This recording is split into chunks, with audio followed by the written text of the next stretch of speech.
C Joseph Vijay ఎనుం non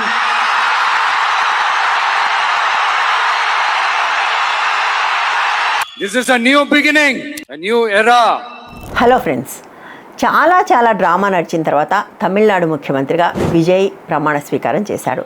మనం ఎన్నికల ఫలితాలు వచ్చిన వెంటనే చేసిన ఎనాలిసిస్లో విజయ్ గురించి బ్రీఫ్గా మాట్లాడుకున్నాం. కానీ విజయ్ అనే ఫినామినాన్ని చాలా డీప్గా స్టడీ చేయాల్సిన అవసరం ఉంది అని ఈ వీడియో చేస్తున్నాను. అది నేను ఒక్కదాన్ని అనుకోవట్లేదు. ప్రస్తుతం దేశమంతా కూడా విజయ్ అనే ఫినామినాన్ని స్టడీ చేస్తున్నారు. ముఖ్యంగా రాజకీయాల్లోకి రావాలనుకుంటున్న వాళ్ళు ఈ ఫినామినాన్ని చాలా సీరియస్గా స్టడీ చేస్తున్నారు. సో మనం కూడా ఈరోజు వీడియోలో ఆ ఫినామినాని స్టడీ చేద్దాం. ఇందులో భాగంగా అసలు విజయ్ ఎవరు, ఎంతో కొంత మనకు తెలిసిన విషయాలే, బట్ లిటిల్ మోర్ డీపర్ మనం దాని గురించి తెలుసుకుందాం.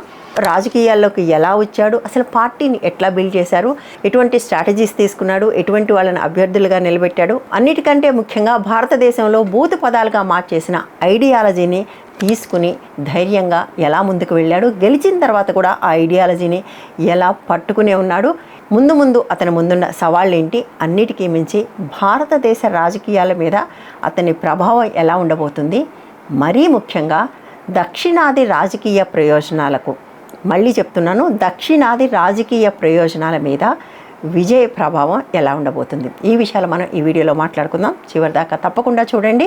మీ అందరికీ తెలుసు, ఇది ఇండిపెండెంట్ మీడియా. దీని వెనక ఏ రాజకీయ పార్టీలు లేవు, కేవలం ప్రేక్షకుల సపోర్ట్తోనే నడిచే మీడియా. కాబట్టి ఛానల్ని మొదటిసారి చూస్తుంటే సబ్స్క్రైబ్ చేయండి, లైక్ చేయండి, విస్తృతంగా షేర్ చేయండి, ఛానల్ని సపోర్ట్ కూడా చేయండి. ఇక విషయాల్లోకి వస్తే, తమిళనాడు నటుల్లో మనకు రజనీకాంత్, కమల్ హాసన్ తెలిసినట్టుగా, ఆ తర్వాత కాలంలో వచ్చిన విక్రమ్, సూర్య, కార్తీ ఇలాంటి వాళ్ళు తెలిసినట్టుగా విజయ్ పెద్దగా తెలియదు. విజయ్ పెద్దగా తెలుగు ప్రేక్షకులకు కనెక్ట్ అయిన హీరో కాదు, కానీ తమిళనాడులో మాత్రం చాలా పెద్ద హీరో. తండ్రి అసిస్టెంట్ డైరెక్టర్ కావటం వల్ల బాల్య నటుడుగానే సినిమా రంగంలో ప్రవేశించాడు. ఆ తర్వాత హీరోగా ఎదిగాడు. చాలా స్ట్రాంగ్ ఫ్యాన్ బేస్ కూడా ఉంది. అయితే అతను రాజకీయాల్లోకి రావాలి అనే ఆలోచన 2 ఏళ్ల కింద పార్టీ పెట్టినప్పుడు రాలేదు. చాలా ముందు నుంచే దానికి అవసరమైన ఒక భూమికను అతను సిద్ధం చేసుకుంటున్నాడు. 2009 నుంచే దీనికి సంబంధించిన సన్నాహాలు మొదలయ్యాయి అని ఇప్పుడు ఒకసారి వెనక్కి వెళ్ళి చూస్తే అర్థమవుతుంది. 2009లో ఆయన తన ఫ్యాన్స్తో దగ్గర 85,000 మంది ఫ్యాన్స్తో ఒక సంస్థను ఏర్పాటు చేశాడు. ఆ సంస్థ పేరు Vijay Makkal Iyakkam, VMI, Vijay people's movement. చూడండి, పేరులోనే దానికి రాజకీయ ఉద్దేశాలు కనపడుతున్నాయి. అంతేకాదు, అప్పటి నుంచి తన సినిమాలన్నిట్లోనూ కోడెడ్ పొలిటికల్ స్పీచెస్ని కూడా పెట్టడం మొదలుపెట్టాడు. అంటే సినిమాల్లో ఏదో రకంగా పాలిటిక్స్కి సంబంధించిన డైలాగులు ఉండేలాగా చూస్తూ వచ్చాడు. అంటే ఒక రకంగా వాటర్ని టెస్ట్ చేస్తున్నాడు అనమాట. నిజానికి ఈ వాటర్ని టెస్ట్ చేయడం అనేది గతంలో రజనీకాంత్ కూడా చేశాడు. రజనీకాంత్ సినిమాల్లోకి వస్తాడనుకున్నప్పుడంతా కూడా అప్పుడు అధికారంలో ఉన్న వాళ్ళని, ముఖ్యంగా జయలలిత మీద ఎక్కుపెట్టి ఆయన కూడా అనేక డైలాగులు చెప్తూ ఉండేవాడు. విజయ్ కూడా అటువంటి రాజకీయపరమైన డైలాగుల్ని తన సినిమాల్లో పెడుతూ వచ్చాడు. ఒకవైపు ఇమేజ్ని, ఒకవైపు స్ట్రక్చర్ని బిల్డ్ చేస్తూ వచ్చాడు. 2021లో మొదటిసారి ఈ రాజకీయాన్ని టెస్ట్ కూడా చేశాడు.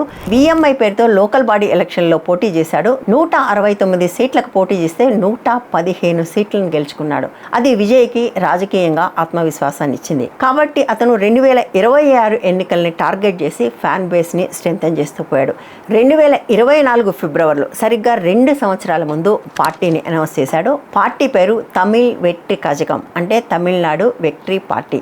2025 నుంచి ర్యాలీలు కూడా మొదలుపెట్టాడు. దురదృష్టవశాత్తు ఒక ర్యాలీలో ప్రమాదం జరిగి 40 మందికి పైగా మరణించడంతో కొంతకాలం ర్యాలీలకు పాస్ కూడా ఇచ్చాడు.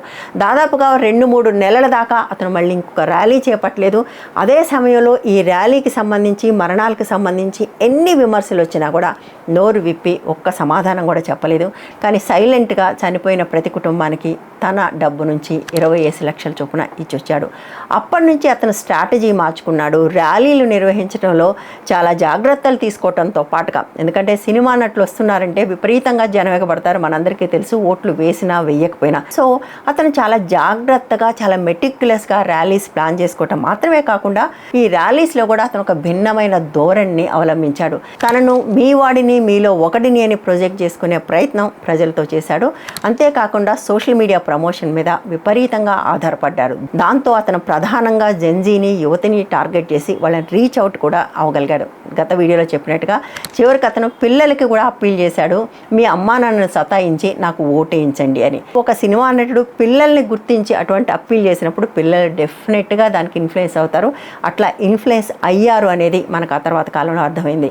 సో ఈ రకంగా అదేదో 2 ఏళ్ల కింద పెట్టిన పార్టీ కాదు, 6 నెలల కింద మొదలుపెట్టిన ప్రచారం కాదు, ఒక స్ట్రాంగ్ బేస్ని ఏర్పాటు చేసుకుని అతను రాజకీయాల్లోకి వచ్చాడు. చాలామంది సినిమాల నుంచి రాజకీయాల్లోకి వచ్చేవాళ్ళు చేసేదానికి ఇది కంప్లీట్గా రివర్స్. వాళ్ళు పార్టీని లాంచ్ చేసి ఆ తర్వాత స్ట్రక్చర్ని బిల్డ్ చేయడానికి ప్రయత్నం చేస్తారు. కానీ ఇతను మాత్రం ముందు స్ట్రక్చర్ని బిల్డ్ చేసి ఆ తర్వాత పార్టీని లాంచ్ చేశాడు. 2009 నుంచి తనతో పాటుగా తన ఆర్గనైజేషన్లో ఉంచుకున్న ఫ్యాన్స్ని ఆ తర్వాత కాలంలో రాజకీయ కార్యకర్తలుగా బూత్ ఏజెంట్లుగా కూడా డెవలప్ చేసుకున్నాడు. సో ఆ రకంగా ఎన్నికలకు వెళ్ళే నాటికి అతనికి ఒక స్ట్రాంగ్ స్ట్రక్చర్ అనేది మొత్తం తమిళనాడంతా ఉంది. బట్ అయినప్పటికీ కూడా విజయ్ గెలుస్తాడన్న నమ్మకం చాలామందికి లేకపోయింది. ఎందుకంటే అక్కడ 2 దిగ్గజాలు పోటీ పడుతున్నాయి. ముఖ్యంగా స్టాలిన్ ఓడిపోతారు అని ఎవరు ఊహించని ఒక పరిస్థితి ఉంది. ఈ మధ్య కాలంలో దేశ రాజకీయాల్లో దక్షిణాది రాజకీయాల కోసం, ముఖ్యంగా తమిళనాడు కోసం గట్టిగా నిలబడి పట్టుబడుతున్న ఏకైక వ్యక్తిగా స్టాలిన్ ఉన్న నేపథ్యంలో స్టాలిన్ ఓడిపోతారనే ఊహ కూడా ఎవరికి లేదు. చాలామంది విజయ్ ఓడిపోతాడని అనుకున్నారు. కాకపోతే అక్కడ పెద్దగా స్థానం లేని భారతీయ జనతా పార్టీ విజయ్ ద్వారా కాళ్ళు ఉంచుకోవడానికి ఒక ప్లాన్ చేసింది. తమతో కలిసి పోటీ చేస్తే 80 సీట్లతో పాటు ఉప ముఖ్యమంత్రి పదవి కూడా ఇస్తా అన్నది. బట్ విజయ్ దానికి సిద్ధపడలేదు. నాకు అలయన్సెస్ వద్దు, ఒంటరిగా పోటీ చేస్తానని చెప్పాడు. There are so many jackals and other animals in the forest, but there will be only one lion. And even if it is single, it will be the king of jungle. It is not only a description but also a clear declaration. అంతేకాకుండా Bharatiya Janata party మనుషులు తమను తాము ఉన్నతులుగా అని చెప్పుకోవడానికి అవసరమయ్యే 2 విలువల్ని బూతులుగా కూడా మార్చేసిన విషయం మనందరికీ తెలుసు. ఒకటి సెక్యులరిజం, రెండోది సోషల్ జస్టిస్. ఒకవైపు విశ్వమానవ కుటుంబం గురించి మాట్లాడుతూ మరొక వైపు పక్క మతం మీద విద్వేషాన్ని రాజేస్తూ సెక్యులర్ అనే విలువని సిక్యులర్ అని మార్చేసిన పార్టీ. అంతేకాకుండా సోషల్ జస్టిస్ అని ఎవరైనా మాట్లాడితే వాళ్ళు అర్బన్ నక్సల్స్ అని కూడా అంటున్న పార్టీ అది. సో ఈ 2 మాటల్ని మెయిన్ స్ట్రీమ్ పార్టీలు కూడా మాట్లాడటానికి జంకుతున్న సందర్భంలో విజయ్ తన నినాదాలుగా ఈ 2 చేసుకున్నాడు. పార్టీ లాంచ్ చేసినప్పుడే తన పార్టీ సెక్యులరిజానికి, సోషల్ జస్టిస్కి కట్టుబడి ఉంటుందని చెప్పాడు.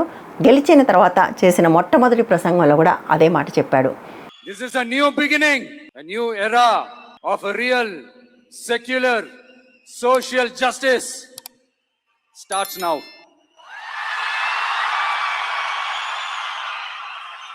చూశారు కదా ఆ మాటలకు ఎటువంటి స్పందన వచ్చిందో. సో సరైన నాయకుడు ఉంటే ఇవాళ యువత సెక్యులర్, సోషల్ జస్టిస్ అనే విలువల్ని నెత్తికెత్తుకోవటానికి, వాటితో పాటు నడవటానికి సిద్ధంగా ఉందని అర్థమైంది. కేవలం ఈ 2 మాటలు మాత్రమే కాదు, విజయ్ పదే పదే తనను తాను పెరియార్ శిష్యుడిగా చెప్పుకున్నాడు. అది ఎన్నికల్లో అభ్యర్థుల ఎంపికలో కూడా రిఫ్లెక్ట్ అయింది.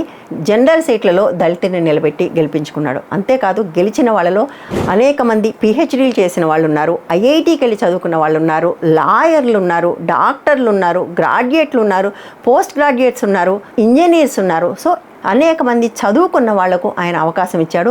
వాళ్ళకి బ్యాక్గ్రౌండ్ ఉందా, డబ్బులు ఉన్నాయా అని చూడలేదు. మనమే చూసాం కదా, తన పర్సనల్ డ్రైవర్ కొడుకును కూడా గెలిపించుకున్నాడు. అనేక మంది అటువంటి సామాన్యమైన బ్యాక్గ్రౌండ్ నుంచి వచ్చాడు. మరి సామాన్యమైన బ్యాక్గ్రౌండ్స్ నుంచి వచ్చి ఎలా గెలుచుకున్నారనేది కూడా చాలామందికి ఆశ్చర్యం. ఎందుకంటే ఈ ఎన్నికల్లో విజయ్ డబ్బులు పంచలేదు, పంచను అని కూడా చెప్పాడు. నిజానికి మొదట్లో ఉచితాల గురించి వ్యతిరేకంగా మాట్లాడాడు. నేను డబ్బులు పంచను, ఉచితాలు ఇవ్వను అన్నాడు. కానీ చివరికి వచ్చేసరికి అనేక వెల్ఫేర్ స్కీమ్స్ కూడా ప్రకటించాడు. ఈ వెల్ఫేర్ స్కీమ్స్ని అమలు చేయాలంటే చాలా డబ్బులు కావాలి. ప్రస్తుతం ఉన్న వెల్ఫేర్ స్కీమ్స్కి 65,000 కోట్ల ఖర్చు అవుతుంటే విజయ్ చెప్పిన వెల్ఫేర్ స్కీమ్స్ అన్నీ కూడా అమలు చేయాలంటే అది 1,00,000 కోట్లకు పైగా అవుతుంది. ఈ డబ్బులు ఎక్కడి నుంచి వస్తాయనే ప్రశ్న మాత్రం ఇప్పుడు అతను ఎదురుగా నిలబడింది. ఏదేమైనప్పటికీ డబ్బులు లేకపోతే రాజకీయాల్లో మనుగడ సాధించడం సాధ్యం కాదు అని దాదాపు అందరము నమ్ముతున్న పరిస్థితుల్లో ఎవరో ఒకళ్ళు ఇలా వచ్చి ప్రూవ్ చేస్తూనే ఉన్నారు. అప్పుడు కేజ్రీవాల్ ప్రూవ్ చేశాడు, ఇప్పుడు విజయ్ కూడా ప్రూవ్ చేశాడు. ప్రూవ్ చేయటం మాత్రమే కాదు, తమిళనాడులో డిఎంకే, అన్నా డిఎంకేని దాటి మరొకరు అధికారంలోకి వచ్చే అవకాశం లేదు అని అందరూ నమ్ముతున్న తరుణంలో అతను దాన్ని బ్రేక్ కూడా చేసి చూపించాడు. ఈ అన్ని కారణాల వల్ల విజయ్ ఇప్పుడు దేశ రాజకీయాల్లో ఒక ఫోకస్ పాయింట్గా మారితే తమిళనాడు ప్రజలకు అతని మీద విపరీతంగా ఎక్స్పెక్టేషన్స్ కూడా పెరిగాయి. అతను ప్రమాణ స్వీకారం చేస్తున్నప్పుడు కానీ చేసిన తర్వాత చేసిన ప్రసంగానికి కానీ ఆ స్టేడియంలో వచ్చిన స్పందన చూస్తే ఎంతగా అతని పట్ల ఎక్స్పెక్టేషన్స్ ఉన్నాయో అర్థమవుతుంది. ఇదొక న్యూ బిగినింగ్, ఇదొక న్యూ ఎరా అని ఆయన చెప్పాడు. అయితే ఈ న్యూ బిగినింగ్కి విజయ్ ప్రభుత్వానికి ఉన్న సమస్యలు ఏంటి అది ఇప్పుడు మాట్లాడుకుందాం. ఒకటి, విజయ్ ఇన్ఎక్స్పీరియన్స్. మంచి ఐడియల్స్ ఉండొచ్చు కానీ వాటిని ట్రాన్స్లేట్ చేయడం అంత ఈజీ కాదు. ఎందుకంటే ఇండియన్ బ్యూరోక్రసీ అనేది ఈ రోజుకి కూడా వలసవాద పద్ధతిలోనే నడుస్తుంది. బ్యూరోక్రసీ ఇన్ జనరల్గా యాంటీ పీపుల్ ఉంటుంది. మీరు ఏ స్కీమ్ అయినా చూడండి, వాళ్ళకి ప్రజల పట్ల ఒక కంటెంప్ట్ ఉంటుంది, వ్యతిరేకత ఉంటుంది. వాళ్ళు తీసుకునే లక్షల జీతాల గురించి పనిచేయకపోయినా వాళ్ళకి ఏ సమస్య ఉండదు, కానీ ప్రజలకు అందే చిన్న సహాయం మీద కూడా వాళ్ళకి విపరీతమైన కంటెంప్ట్ ఉంటుంది, విపరీతమైన కరప్షన్ కూడా అందువల్లే ఉంటుంది. సో వీళ్ళందరూ కూడా ఒక కరప్షన్ ఫ్రీ గవర్నమెంట్ని నడపటానికి సహకరిస్తారా? 1. రెండోది, ప్రభుత్వాన్ని నడపడం అనేది ఒక అడ్మినిస్ట్రేటివ్ ప్రక్రియ. అందులో ఖచ్చితంగా విజయ్కి అనుభవం లేదు. విజయ్కి మాత్రమే కాదు, అందులో చాలామందికి అనుభవం లేదు. చాలామంది ఫస్ట్ టైమర్స్ ఉన్నారు అతని పార్టీలో. పెద్దగా అనుభవం ఉన్న వాళ్ళు 2-3 కంటే ఎక్కువగా లేరు. సో వాళ్ళందరూ కూడా ఒక పర్టికులర్ ట్రెడిషన్ నుంచి వచ్చారు. వాళ్ళు అతన్ని అటువైపు స్టీర్ చేసే ఒక అవకాశం ఉంది. నెంబర్ 1. Number 2, most dangerous. ఎప్పుడైతే ఇన్ఎక్స్పీరియన్స్డ్ రూలర్ గవర్నమెంట్లోకి వస్తాడో అప్పుడు సివిల్ సర్వెంట్స్కి ఒక పెద్ద పండగ. ఎందుకంటే వాళ్ళు వీళ్ళ మీద చాలా హెవీగా డిపెండ్ అవుతారు. అయినప్పుడు ఈ సివిల్ సర్వెంట్స్ తమకు ఇష్టం వచ్చినట్టుగా చేసే అవకాశాలు, తమకు నచ్చినట్టుగా అన్నిటినీ మ్యానిపులేట్ చేసే అవకాశాలు చాలా ఉంటాయి. వాటన్నిటిని చూసి అర్థం చేసుకొని వాటిని సరిచేసే శక్తి విజయ్కుందా అనేది ఒక పెద్ద ప్రశ్న. ఇకపోతే ఆయనకి అబ్సల్యూట్ మెజారిటీ రాలేదు. దానికోసం ఇతర పార్టీల మీద ఆధారపడాల్సి వచ్చింది. ఆ పార్టీల మద్దతు కోసం ఆయన పడిన పాటలు, దానికోసం జరిగిన డ్రామా ఇదంతా మనం చూసాం. ఇందులో ఏ పార్టీ జారిపోయినా కూడా అతనికి సమస్యే. అట్ ద సేమ్ టైం ప్రతిపక్షం చాలా బలంగా ఉంది. డిఎంకే, ఏడిఎంకే రెండిటికి కూడా మంచి సీట్లే వచ్చాయి. చాలా స్ట్రాంగ్ పార్టీసు. ఇవి విజయ్ని చూసి చూడనట్టుగా వదిలేయవు. స్టాలిన్ 6 నెలల పాటు మేమేం మాట్లాడమన్నాడు, కానీ ఏఐడిఎంకి అయితే అటువంటి హామీ కూడా ఏమి ఇవ్వలేదు. సో రేపు అసెంబ్లీలో ఈ 2 పార్టీలు కూడా విజయ్ని అనేక సార్లు ఇరుకుని పెట్టే అవకాశం ఉంటుంది. అనేక బిల్లులు పాస్ అవ్వటం కూడా చాలా కష్టమయ్యే అవకాశం ఉంటుంది. ముఖ్యమంత్రి పదవి కానీ పాలన కానీ నల్లేరు మీద నడక అయ్యే అవకాశం లేదు. అయితే విజయ్ ఏ రాజకీయ నాయకుడు చేయని ఒక పని చేశాడు. తన ప్రమాణ స్వీకారానికి ప్రతిపక్ష నాయకులు రాకపోతే తానే స్వయంగా వెళ్ళి వాళ్ళని కలిశాడు. ప్రతిపక్షం అంటే శత్రుపక్షం కాదని, ప్రజాస్వామ్యంలో వాళ్లకు గౌరవం ఇవ్వాలని పుస్తకాల్లో చదువుకున్నాం. కానీ దాన్ని ఆచరించి చూపించి మార్కులు కొట్టేశాడు విజయ్. ఇక చివరిది, ఇది దేశ రాజకీయాల మీద ఎటువంటి ప్రభావం చూపిస్తుంది, దక్షిణాది రాజకీయ ప్రయోజనాల మీద ఎటువంటి ప్రభావాన్ని చూపిస్తుంది. దేశ రాజకీయాల్లో అనేక చోట్ల ఇట్లా పార్టీలు పాతుకుపోయి ఉన్నాయి. అవి కరప్షన్లో కూరుకుపోయి ఉన్నాయి. డైనాసిటీ పాలిటిక్స్ ఉన్నాయి. బీజేపీ డైనాసిటీ పాలిటిక్స్కి వ్యతిరేకం అని చెప్తుంది, కానీ అనేక రాష్ట్రాల్లో బీజేపీ డైనాసిటీ పాలిటిక్స్నే చేస్తుంది. అంతెందుకు కేంద్రంలో మంత్రులుగా ఉన్న అనేక మంది కేవలం తమ పిల్లలైనందుకే వాళ్ళు ఎంత పనికి మాలిన వాళ్ళైనా కూడా పెద్ద పెద్ద పదవులు ఇచ్చి దేశ సంపదని దోచిపెట్టడం మనం చూస్తూ ఉన్నాం. సో ఈ నేపథ్యంలో అన్ని చోట్ల ఇటువంటి వంశపారంపర్య రాజకీయాలు, కరప్షన్. ఇవాళ తమిళనాడులో ఏ రెండింటినైతే అతను వ్యతిరేకించాడో అవి దాదాపుగా అన్ని రాష్ట్రాల్లో ఉన్న నేపథ్యంలో వీటిని ఎదిరించే వాళ్ళు వస్తే వాళ్లకు అవకాశం ఉంది అనే ఒక మెసేజ్ విజయ్ దేశానికి ఇచ్చాడు. అయితే ఈ అవకాశాన్ని అందిపుచ్చుకునే వాళ్ళు, దానికి అవసరమైనంత ప్లానింగ్ చేసుకునే వాళ్ళు, సత్తా ఉన్నవాళ్ళు ఎంతమంది ఉంటారనేది ఒక ప్రశ్న. అయితే ఉన్న వాళ్ళందరూ కూడా ఈ మోడల్ని ఫాలో అయితే సక్సెస్ కావచ్చని, ఈ మోడల్ ఫాలో అయిన వాళ్ళ వెంట జెన్జీ ఉంటుందని మనకు అర్థమైంది. సో జెన్జీ ప్రధానంగా దేశంలో మార్పు కోసం ఎదురు చూస్తున్నారు. కావలసిందంతా సరైన నాయకుడు. అదే కంపు నుంచి వచ్చిన వాళ్ళని నమ్మటానికి ప్రజలు సిద్ధంగా లేరు. ఇది ఒక స్ట్రాంగ్ మెసేజ్. ఇకపోతే దక్షిణాది రాజకీయ ప్రయోజనాలు. ఎందుకు ఈ మాట అంటున్నానంటే, మన నెత్తి మీద డీలిమిటేషన్ అనే ఒక కత్తి వేలాడుతుంది. ఈ డీలిమిటేషన్కి సంబంధించి ఇప్పటివరకు చాలా గట్టిగా మాట్లాడుతున్న ఏకైక వ్యక్తి స్టాలిన్. ఇక ముందు కూడా మాట్లాడతాడు. కానీ ఒక రాష్ట్ర ముఖ్యమంత్రిగా అతను నిలబడిన తీరు, మాట్లాడిన పద్ధతి, డీలిమిటేషన్ని వ్యతిరేకించడానికి అతను చేసిన కృషి మనం అందరం చూసాం. ఈ డీలిమిటేషన్ బిల్లు మొన్న వీగిపోవటానికి రాహుల్ గాంధీ పక్కన చాలా స్ట్రాంగ్గా నిలబడిన వ్యక్తి స్టాలిన్. ఎంతో కాలంగా డిఎంకే కాంగ్రెస్కి మిత్రపక్షంగా ఉంది. కానీ తమిళనాడులో జరిగిన రాజకీయ పరిణామాల్లో కాంగ్రెస్ ప్రవర్తించిన విధానం వల్ల ఇవాళ డిఎంకే గాయపడింది.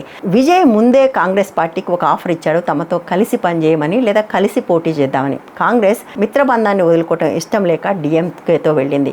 కానీ హంగ్ అసెంబ్లీ వచ్చినప్పుడు అతిపెద్ద పార్టీగా అవతరించిన టీవీకేని సపోర్ట్ చేయాలని కాంగ్రెస్ తీసుకున్న నిర్ణయం తప్పు కాకపోవచ్చు, కానీ తీసుకున్న పద్ధతి ఖచ్చితంగా తప్పు. డిఎంకేని కాన్ఫిడెన్స్లో తీసుకుని, ముఖ్యంగా స్టాలిన్ని కాన్ఫిడెన్స్లో తీసుకుని మాట్లాడి ఆ పని చేసి ఉండాల్సింది. అట్లా చెయ్యకపోవటం వల్ల ఇవాళ ఇండియా బ్లాక్ కూడా ఇది రేపు సమస్యగా పరిణమించే అవకాశం కూడా ఉంది. సో ఈ అన్నిటి నేపథ్యంలో తమిళనాడులో గెలిచిన విజయ్ గెలుపు కేవలం తమిళనాడుకు సంబంధించింది కాదు, అనేక రకాలుగా మొత్తం భారత రాజకీయాల్ని ప్రభావితం చేయబోయే అంశం అని నేను అనుకుంటున్నాను. మీరేమనుకుంటున్నారో కమెంట్స్లో చెప్పండి. వీడియో నచ్చితే లైక్ చేయండి, షేర్ చేయండి, ఛానల్ని సబ్స్క్రైబ్ చేయండి, ఛానల్ని సపోర్ట్ కూడా చేయండి. Thank you.